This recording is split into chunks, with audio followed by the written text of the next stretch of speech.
Assalamu alaikum wa rahmatullahi wa barakatuhu. Welcome to day 49 of Quran in a Year Plus, where we learn to look at the world and live life according to the lens of the Quran. Today we're going to be looking at verses 174 to 184 of Surah Al-Imran. أعوذ بالله من الشيطان الرجيم فانقلبوا بنعمة من الله وفضل لم يمسسهم سوء واتبعوا رضوان الله والله ذو فضل عظيم. They returned after marching towards the battle of Hamra al-Asad with an immense reward from Allah, an increase in their ranks, and security from their enemy. In addition, they did not suffer any death or injury. They followed what pleased Allah by obeying Him and refraining from disobedience. Allah possesses tremendous favor for His believing slaves. إنما ذلكم الشيطان يخوف أولياءه فلا تخافوهم وخافون إن كنتم مؤمنين. Only the devil attempts to frighten you, terrorizing you with his helpers and supporters. Do not cower from them, for they have no power or strength. Rather fear Allah by obeying Him if you truly believe in Him. ولا يحزنك الذين يسارعون في الكفر إنهم لن يضروا الله شيئا يريد الله ألا يجعل لهم حظا في الآخرة ولهم عذاب عظيم. Do not be brought down into sadness, O Messenger, by those among the hypocrites who rush to disbelief, turning on their heels. They cannot cause Allah any harm. Rather, they only harm themselves by distancing themselves from faith and obedience to Allah. Allah intends for them to be defeated, to lack success, and to have no share in the bliss of the afterlife. They will suffer a severe punishment in the fire. إن الذين اشتروا الكفر بالإيمان لن يضروا الله شيئا ولهم عذاب أليم. Those who exchange faith for disbelief cannot harm Allah in any way. Instead, they only harm themselves. They will have a painful punishment in the afterlife. ولا يحسبن الذين كفروا أنما نملي لهم خير لأنفسهم إنما نملي لهم ليزدادوا إثما ولهم عذاب مهين. And let not those who disbelieve in their Lord and oppose His law think that the respite they are given and the lengthening of their lives in disbelief is good for them. It is not as they imagine. Rather, we only give them time so that they may increase in sin upon sin through their many acts of disobedience, and for them is a humiliating punishment. ما كان الله ليذر المؤمنين على ما أنتم عليه حتى يميز الخبيث من الطيب وما كان الله ليطلعكم على الغيب ولكن الله يجتبي من رسله من يشاء فآمنوا بالله ورسله وَإِن تُؤْمِنُوا وَتَتَّقُوا فَلَكُمْ أَجْرٌ عَظِيمٌ. It is not from Allah's wisdom to leave you, O believers, as you are, mixed with the hypocrites with no distinction between you, without making clear who truly are the believers. He will distinguish you through different responsibilities and trials to differentiate the pure believers from the filthy hypocrites. It is also not from Allah's wisdom to inform you of all the unseen matters, so you can distinguish between the believer and the hypocrite. Rather, Allah chooses whomever He wills among His messengers and informs them about some of the unseen. just as he informed his Prophet Muhammad sallallahu alaihi wasallam about the circumstances of the hypocrites. Therefore, realize your faith in Allah and His Messenger, genuinely believe in and fear Allah by following His commands and staying away from what He has prohibited. Thus you shall attain an immense reward from Allah. ولا يحسبن الذين يبخلون بما آتاهم الله من فضله هو خيرا لهم بل هو شر لهم سيطوقون ما بخلوا به يوم القيامة ولله ميراث السماوات والأرض والله بما تعملون خبير. And let not those who withhold what Allah has granted them of His bounty, refusing to give His due from it, think that this is good for them. Rather, it is bad for them. For that which they withheld will be wrapped around their necks on the day of judgment, tormenting them as a collar of punishment.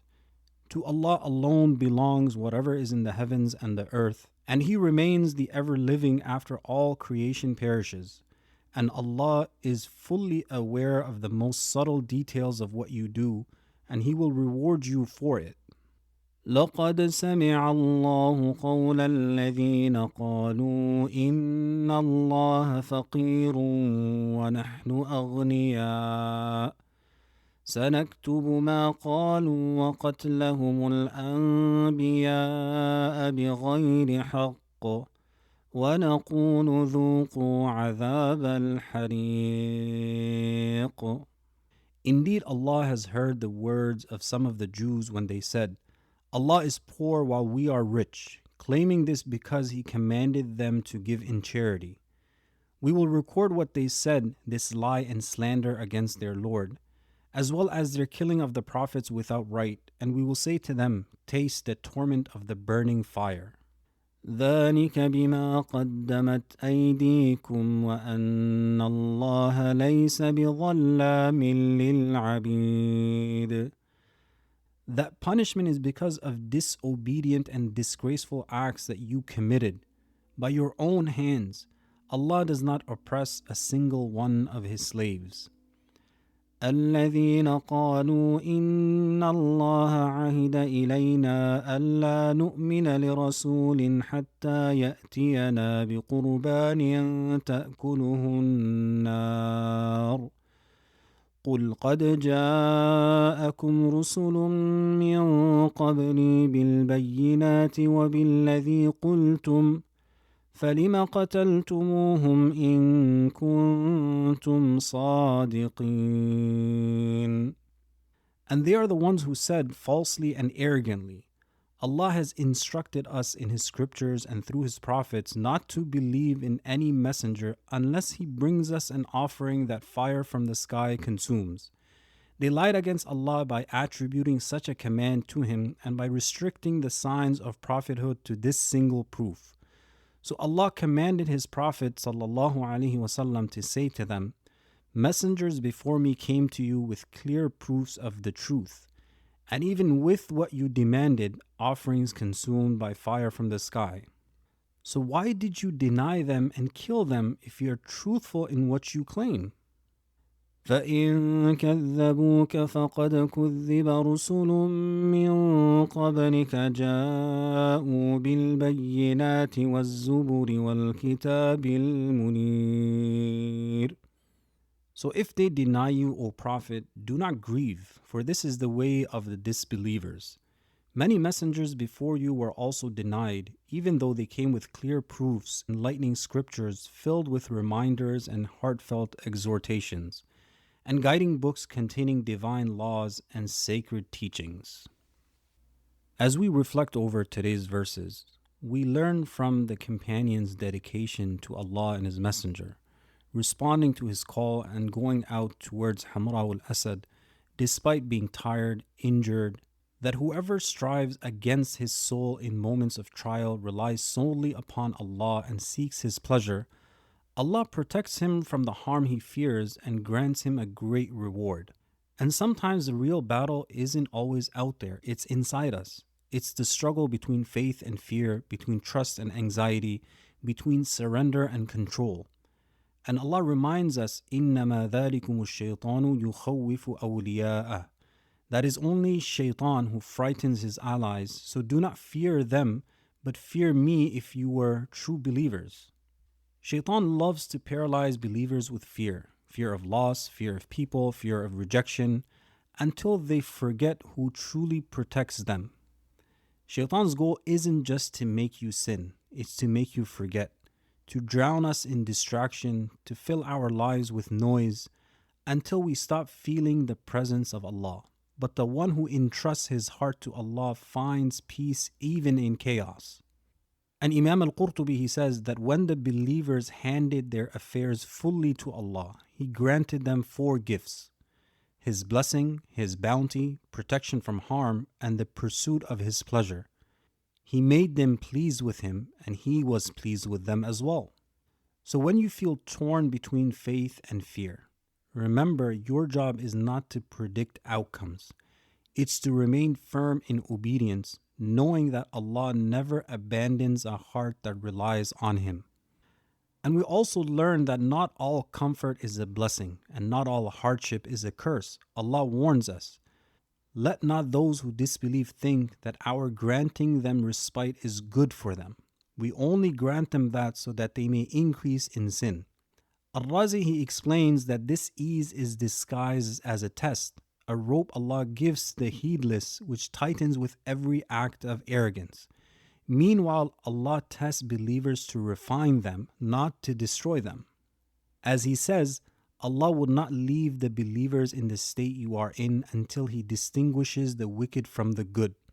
And Baqa'i, he says, Allah exposes hidden hypocrisy through hard tests that only sincere hearts can bear.